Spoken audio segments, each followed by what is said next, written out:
अहिल्यानगरच्या जनतेकरता जनतेला मी समर्पित करतो, ज्यांनी आमच्या राष्ट्रवादी भाजपच्या युतीला जे प्रचंड त्यांनी आपलं पाठबळ दिला, आशीर्वाद दिला.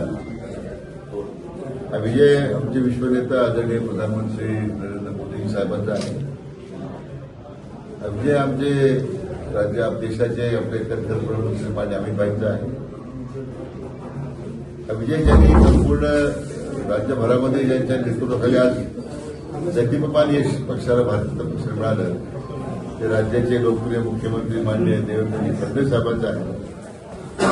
आणि आपल्या अहिल्यानगरमध्ये राष्ट्रवादी काँग्रेसची युती जी झाली, त्या पक्षाचे नेते माननीय अजितदादा पवार यांना सुद्धा या यशाबद्दल मनापासून धन्यवाद देतो. मला मनापासून या शहराचे लोकप्रिय आमदार माननीय संग्रामभाई जगताप आणि आपले डॉक्टर सुजय विखे पाटील या दोघांनी अतिशय परिश्रम घेतले आणि युती अभेद्य राहिली. माझ्या दोघांच्या कष्टाचं फळ आपल्याला आज पाहायला मिळतं की 68 पैकी 52 जागा अहिल्यानगरच्या इतिहासामध्ये एवढं मोठं यश प्रथमच मिळालंय. त्यांचं सुद्धा मी दोघांचंही मनापासून अभिनंदन करतो. एकंदरीत आपण पाहिलं तर खासदार सुजय निलेश संख्या आहेत, मात्र एकही जागा तुतारीला पक्षाला आलेली नाही. उंबटाही कुठंतरी एका जागेवरच विजय झालेला आहे. एकंदरीत मला वाटतं जनतेने ज्यांना नाकारलं त्यांच्याबद्दल काय प्रतिक्रिया देणार, त्याच्यात जनतेनेच ती प्रतिक्रिया नाकारून व्यक्त केलेली आहे. त्यांनी आरोप केले होते की भारतीय जनता पार्टी दबाव आणते, दबावाचं राजकारण करते, पैशाचं राजकारण करते, असं त्यांनी आरोप केला. जनतेने आता लोकशाही पद्धतीने उत्तर दिलं. ईव्हीएमवर पुन्हा शंका घेण्याचे कारण अरे आता निवडणूक आयोगावर आता शिवसेनेचे नेते, आता गटाचे नेते आरोप करायला लागले.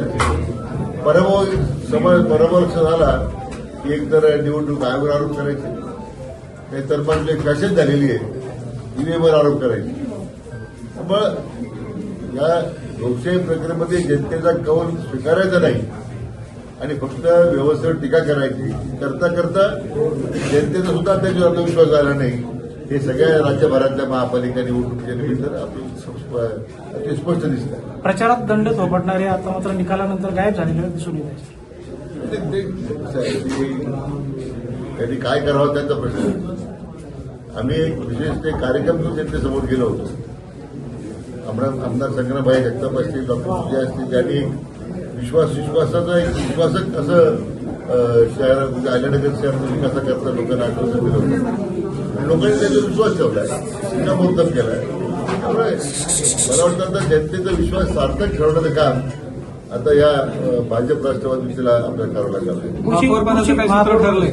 महापौर पदाचं काय सूत्र ठरलेलं आहे? युती दोघे तरुण आहेत, दोघे निर्णय घेतील.